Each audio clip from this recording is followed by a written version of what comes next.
Vous écoutez Le Divan Mauve, le podcast. Mon nom est Mélanie Dayavati-Fauché. Mon but est de vous soutenir dans la connexion à votre sagesse intérieure et à la nature qui vous entoure.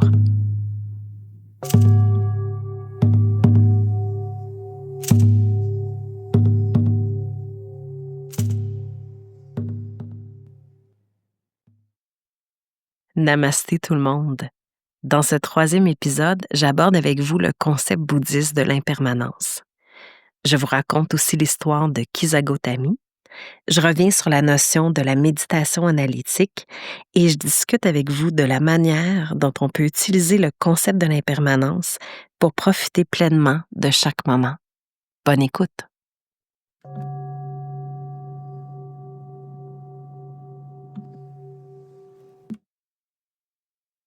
Au moment où j'enregistre cet épisode, c'est l'équinoxe de l'automne.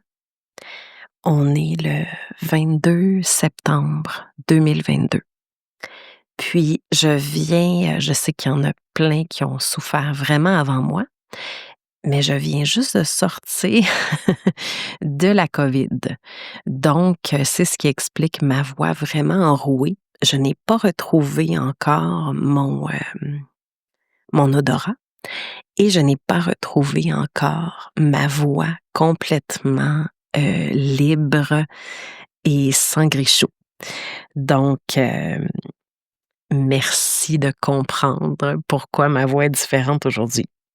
Donc, j'ai assez attendu pour enregistrer l'épisode. Je voulais vraiment pas vous faire attendre plus longtemps, donc voici. Donc, je commence par vous raconter l'histoire de Kisagotami parce que je trouve que c'est une histoire qui nous fait bien comprendre le concept de l'impermanence, puis je vous l'explique par la suite. C'est une histoire qui est tirée du livre L'art du bonheur, qui a été écrit par le Dalai Lama et Howard Cutler. Je vous ai mis toutes les informations dans les notes du podcast, si jamais vous voulez retrouver l'histoire. Donc, je vous la raconte dans mes mots. C'était au temps du Bouddha. Une femme qui s'appelait Kisagotami a une très grande douleur qui lui arrive. Son bébé vient de mourir dans ses bras. Puis, elle l'accepte absolument pas. Donc, elle se met en quête de quelqu'un qui pourrait lui trouver un remède. Puis, elle entend dire que le Bouddha aurait un remède pour ça. Donc, elle se rend, elle fait un long voyage pour se rendre vers lui. Elle lui donne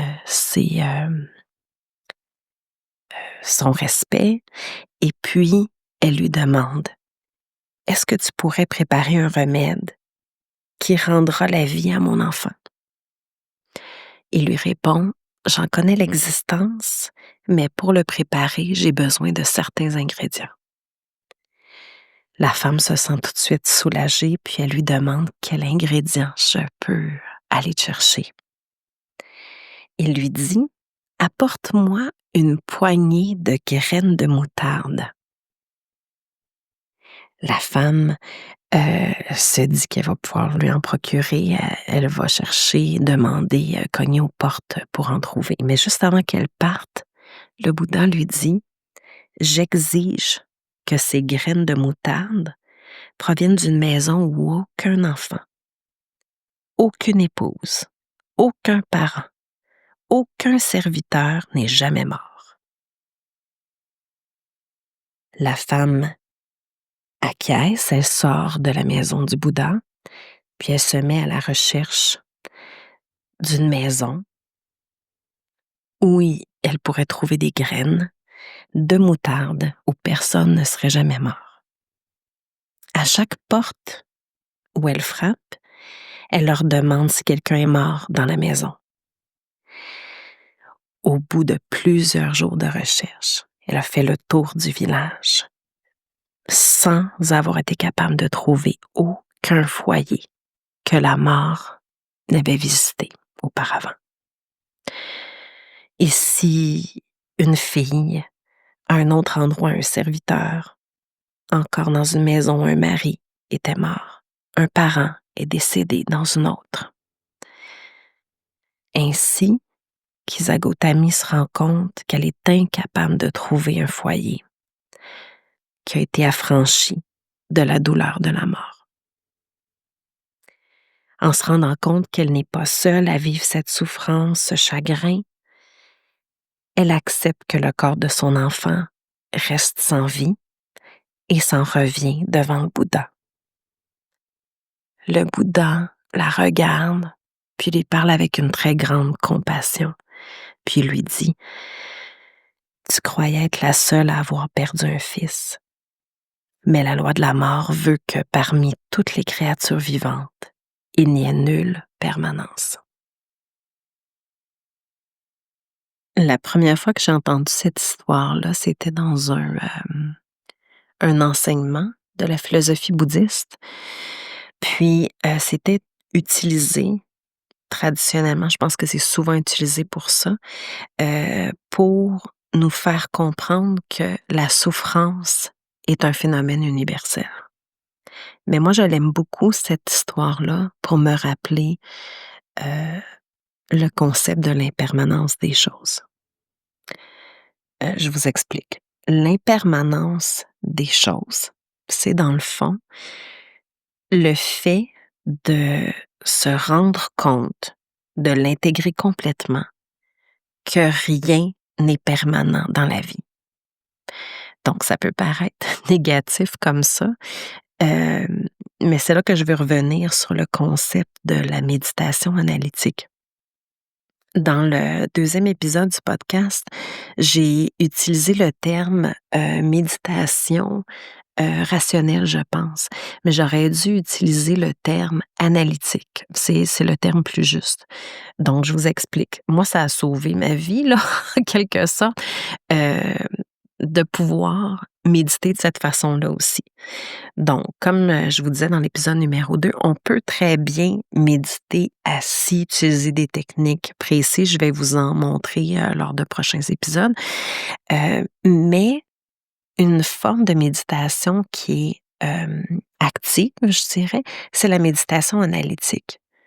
Donc, la méditation analytique, il s'agit tout simplement d'utiliser une vérité ou un concept qui nous permet de réfléchir à notre existence pour élever notre conscience, puis pour pouvoir mieux vivre, entre guillemets, là. Vivre de façon plus consciente, puis profiter de chaque moment avec plus de présence. Donc, l'impermanence, le concept de l'impermanence, c'est un des concepts qui m'a le plus aidé à utiliser, à pratiquer la méditation analytique. Donc, je vous explique pourquoi. Le fait que je réfléchisse, je médite sur le fait que tout est impermanent dans l'existence, ça peut paraître négatif comme ça parce que je suis en train de me dire, de me rappeler que ma vie ne durera pas toujours. Donc, tout le monde va finir par mourir. Tout le monde va finir par vieillir.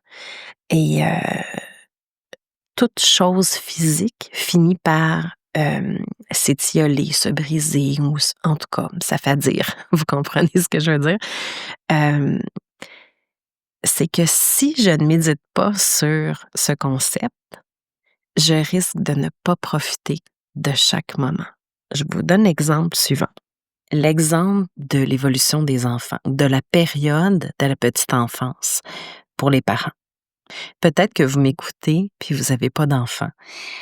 C'est pas grave, c'est sûr que vous connaissez un enfant dans votre entourage, un voisin que vous avez vu qui vient d'avoir un bébé, puis vous avez vu l'enfant grandir, comment ça va rapidement. C'est cet exemple-là que je vais vous donner.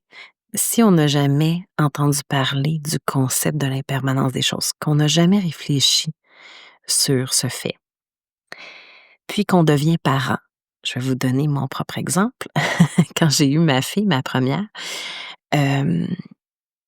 la période où ma fille ne dormait pas la nuit, j'avais l'impression que mon cerveau était dans une brume continuelle. Puis j'arrêtais pas de penser que ma vie était finie, que ce serait toujours comme ça.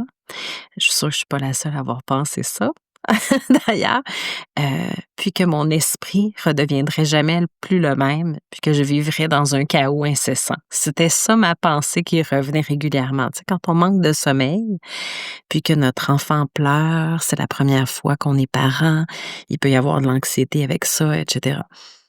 Bon, moi, pendant une période, je je réfléchissais j'avais pas réfléchi à ce concept-là de l'impermanence. Puis j'avais l'impression, quand c'était des périodes difficiles, il y a des périodes merveilleuses de devenir parent, mais quand c'était une période difficile comme les nuits qui ne sont jamais satisfaisantes, eh bien, j'avais l'impression que ça allait durer toute la vie comme ça. Pourtant, ma fille a grandi super rapidement, beaucoup plus rapidement que je pensais que ça allait se produire. Puis, je me suis dit à un moment donné, quand j'ai appris en fait, hem, quand j'ai appris à méditer sur l'impermanence des choses, ma fille avait environ 1 an et demi. Puis je me suis dit: «Oh là là, vraiment, je pense que si j'avais connu ou médité de façon, consciente sur ce concept avant ça, je pense que j'aurais plus profité de chaque moment». Parce que quand on est en train de se demander, puis de s'angoisser à propos du fait: «Mon Dieu, ça va durer tout le temps, ça va durer combien de temps?» On n'est pas en train de profiter du moment présent. En se rappelant que, heu, que c'est impermanent, que dans quelques semaines, mon bébé va dormir, que dans quelques mois, peut-être je vais m'ennuyer, je ne le sais pas encore parce que je suis dedans puis je suis dans le chaos. Je vais m'ennuyer du fait que je pouvais consoler mon bébé en le prenant dans mes bras. Alors qu'à 3 ans et demi, peut-être que je suis plus capable de le faire comme ça. C'est plus si simple. L'enfant est en train d'apprendre à parler, d'exprimer ses émotions. Puis là, je peux peut-être m'ennuyer du fait qu'il a été un jour un petit bébé que je pouvais consoler simplement juste en le berçant, puis lui chantant des chansons. Donc, je sais que ça peut paraître négatif à prime abord, de fait de se rappeler que toute chose finit par passer. Mais dans le cas où on vit un moment difficile, comme en tant que parent, là, je reviens sur cet exemple-là, si je me répète, j'ai fait ça avec mes 2 autres enfants que j'ai eus, puis j'ai vécu ça plus facilement intérieurement grâce à ça. C'est-à-dire, je me disais: «Rappelle-toi que toute chose passe. Donc les mauvaises choses vont finir par passer. Puis peut-être même que ces choses qui me paraissaient épouvantables, je vais m'en ennuyer». C'est étrange à dire, mais c'est comme ça dans la vie. Hem, Puis, du côté positif aussi, on peut utiliser l'impermanence des choses. Par exemple, si je suis en train de vivre un super beau moment avec un de mes enfants, puis que je suis pas consciente, je médite pas souvent sur le fait que toute chose finit par passer, peut-être que je vais moins prendre le temps de vivre ce moment, de l'observer, de le contempler, de m'en imprégner pour m'en souvenir, pour me souvenir du bonheur que je viens de vivre. Mais si je médite souvent sur l'impermanence des choses, je sais que je le revivrai plus ce moment-là, que dans quelques années, là, ma fille vient de partir en appartement, donc c'est un gros, gros changement. Heu, ma fille, elle sera plus avec moi dans ma maison. Donc peut-être que ce serait bien que je profite des moments que je vis avec elle. Donc là, je parle de ma fille, mais c'est comme ça pour nos enfants. C'est comme ça pour la personne avec qui on partage notre vie. C'est comme ça avec les amitiés. Si on est conscient, puis on s'en rappelle souvent, je médite, hem, j'analyse le fait que la vie, heu, change, bouge, que toutes les choses finissent par passer et par mourir. On peut le voir aussi en observant la nature, tu sais, c'est un cycle. Puis là, pendant que je vous parle, les feuilles ont commencé à changer de couleur sur les arbres, donc la nature est en train de mourir, mais pour mieux revivre au printemps. Donc les choses bougent, ce sont des cycles. Mais si je médite là-dessus, je peux mieux profiter de chaque moment, puis je vais pas m'en ennuyer plus tard parce que je vais l'avoir savouré ce moment-là. Je vais pouvoir me le remémorer à la place au lieu de me dire: «J'aurais dû en profiter dans ce temps-là». Donc, vous me suivez dans ma réflexion? Donc, je reviens au fait que quand j'ai appris ce phénomène-là, que je pouvais méditer, me rappeler ça. Dans le fond, je ramène cette idée-là à mon esprit régulièrement. Je médite là-dessus. Puis je peux mieux accepter que les choses passent parce que je m'y suis préparée. Je l'ai envisagé avec courage. J'observe que c'est vrai que les choses finissent par passer, par changer. Euh, donc, je trouve que ça aide au niveau de la vie de famille, au niveau de l'amitié, au niveau de l'amour. Mais aussi, je trouve que ça peut nous aider au niveau de notre amour de soi, notre acceptation de soi.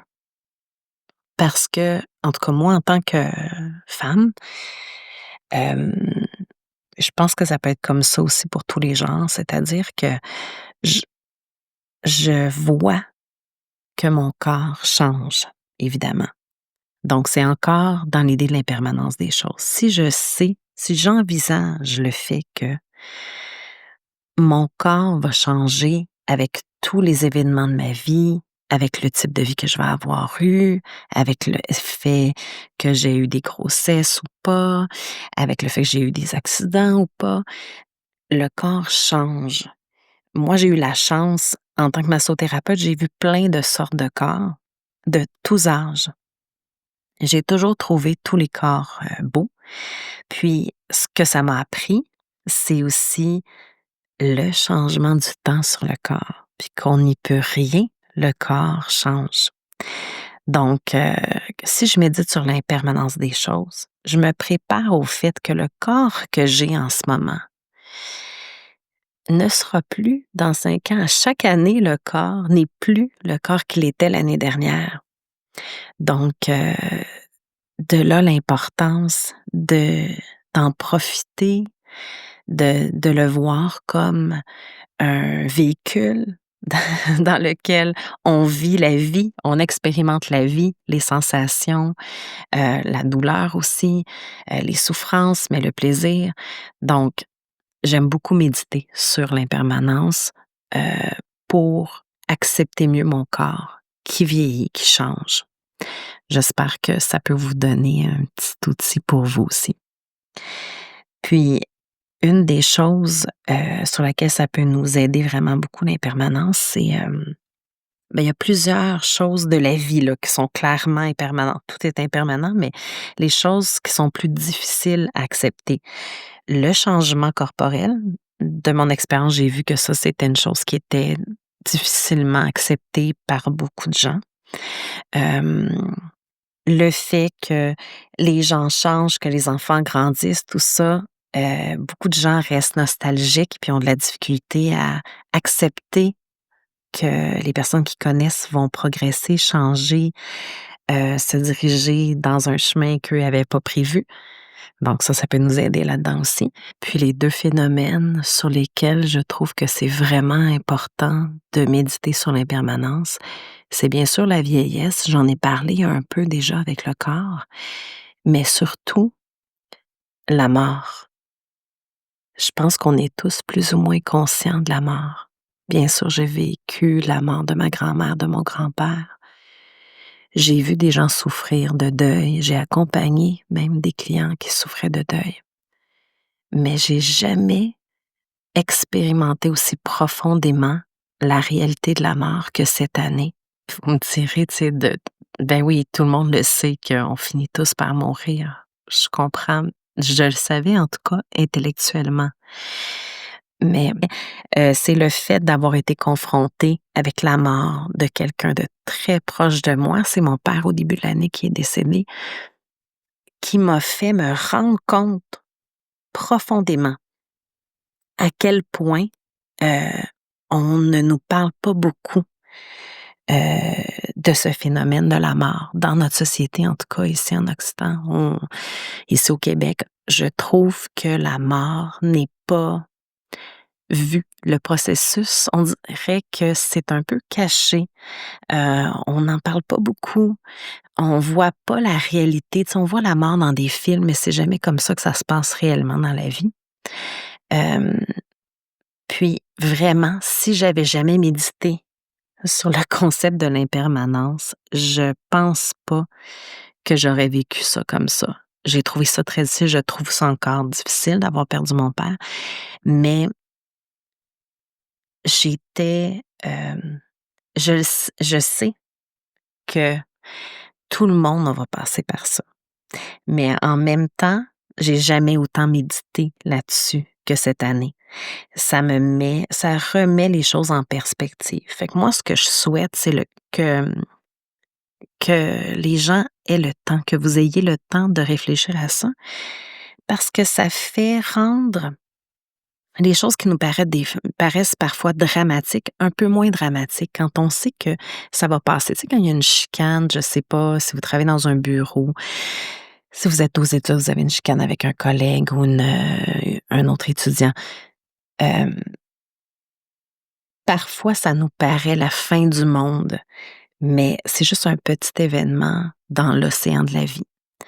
Puis, comment on veut vivre notre, euh, notre vie en ce moment? Est-ce qu'on veut vivre en étant concentré sur les choses qui finalement vont finir par passer? Ou est-ce qu'on veut se concentrer sur les choses qui sont bonnes pour nous? Pas les choses difficiles, mais les choses qui sont bonnes pour nous, puis en profiter parce qu'on sait qu'elles vont passer. Me suivez-vous dans mon délire yogique? Je sais que ça peut paraître paradoxal, c'est un concept qui nous rappelle qu'il y a une fin à tout. Donc, ça pourrait être très, très négatif.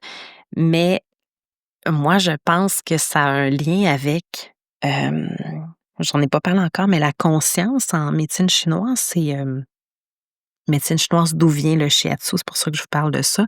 J'étudie beaucoup ça.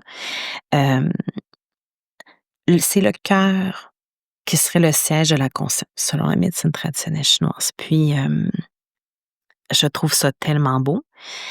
Puis, en yoga aussi, le chakra du cœur, qui est relié aux zones du cœur puis des poumons, c'est une zone qu'on dit reliée à l'amour, à la capacité de donner, de recevoir, à la capacité d'accepter, l'acceptation des choses qu'on ne peut pas changer.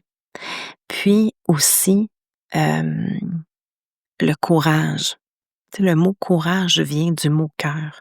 C'est tellement intéressant parce que je trouve que méditer sur l'impermanence des choses, ça nous demande du courage. C'est pour ça que c'est pas comme sexy comme, comme sujet, ce que j'ai décidé d'aborder avec vous, mais c'est un sujet courageux. Accepter que la maladie, la souffrance existe pour tous, que la mort nous attend tous, que c'est comme une naissance, c'est le cycle de la vie. Puis, que ce soit une souffrance ou une joie, ça va finir par passer. Donc, quand c'est une joie qui passe, ce serait la bonne chose d'en profiter au maximum, de contempler, de ressentir, d'y goûter pleinement avec le corps qu'on a et les sens qui vont avec. Puis, quand c'est quelque chose de difficile, de souffrant, comme par exemple un deuil, c'est de l'accueillir. L'accueillir parce qu'on a besoin de le vivre, mais en sachant que ça va finir par passer ou s'apaiser du moins. Donc, ça m'inspirait vraiment beaucoup de vous parler de ça, mais c'est une des raisons pourquoi ça m'a pris vraiment du temps à faire cet épisode-là, c'est que à chaque fois que je voulais parler d'impermanence, ça me rappelait, ça me faisait des vagues là, dans mon deuil, parce que c'est pas toujours facile, évidemment. Puis, je pense que j'ai un petit peu procrastiné parce que je voulais parler de ça, puis en même temps, je voulais pas. Donc, donc ma conclusion, c'est qu'il faut vraiment avoir le courage, je crois. Puis j'aime pas ça dire «il faut», on va oublier ça. C'est pas «il faut» parce que qui est «il» là-dedans? Hem, je pense que c'est une bonne chose d'envisager les choses telles qu'elles sont, sans se mentir à soi-même. Parce que quelle décision on prend, quand on sait qu'il va y avoir une fin? Mmh, peut-être qu'on peut prendre une ou 2 respirations là-dessus. Qu'est-ce que vous en pensez? Inspirez avec moi, expirez, puis prenez le temps d'observer. Qu'est-ce que ça vous fait comme effet? Qu'est-ce que je viens de te dire?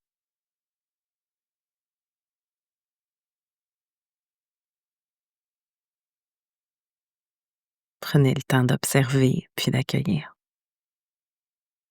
Ce que je veux vous dire aussi, c'est que, je veux vous rappeler que ce n'est pas le matériel qui régit tout. Le matériel finit par, se je sais pas, le bel outil qu'on s'est acheté va s'effriter, va devenir moins beau. Hem, la seule chose qui va rester là, dans tout le matériel, c'est rien du tout. Ça va être recyclé par la planète, mais ou composté. Mais j'ai cherché là, qu'est-ce qui ne passe pas? Y a-t-il quelque chose qui ne suit pas cette, règle de l'impermanence? Puis j'ai trouvé. La seule chose que j'ai trouvée qui ne passe pas, qui ne finit pas, hem, qui ne finit pas par mourir, c'est l'amour. L'amour vraiment, hem, je parle pas de l'amour-passion là, je parle vraiment de l'amour, incluant l'amitié, tous les types d'amour qui sont, profonds et des vraies connexions. C'est les connexions avec les gens qui restent. Moi, mon père n'est plus là physiquement, mais il me reste la connexion que j'avais avec lui, toutes les belles choses que j'ai vécues avec lui et surtout l'amour que j'ai reçu. Donc je sais que c'est pas tout le monde qui a eu cette chance-là avec son père, mais c'est bon pour n'importe quelle relation. Donc, ce sur quoi je pense qu'on devrait mettre l'accent dans notre vie, c'est prendre des décisions qui nous mènent à, à être plus en connexion avec les gens qui comptent pour nous. Puis, ça inclut soi-même. Je vous laisse là-dessus aujourd'hui. J'espère que vous avez apprécié cette réflexion sur l'impermanence et que vous l'utiliserez comme méditation analytique, vous aussi. Merci de partager avec votre entourage le podcast du Divan Mauve, si ça vous plaît. Puis, merci d'aller mettre 5 étoiles, d'aller noter sur Spotify. Ça m'aide à faire connaître ce projet à plus de gens. Puis, ne vous gênez pas de m'envoyer des messages, soit sur la page Instagram ou par message privé sur Facebook. Si vous avez des suggestions, des choses que vous voudriez que j'aborde avec vous. Merci de votre belle présence et à bientôt. Om Shanti.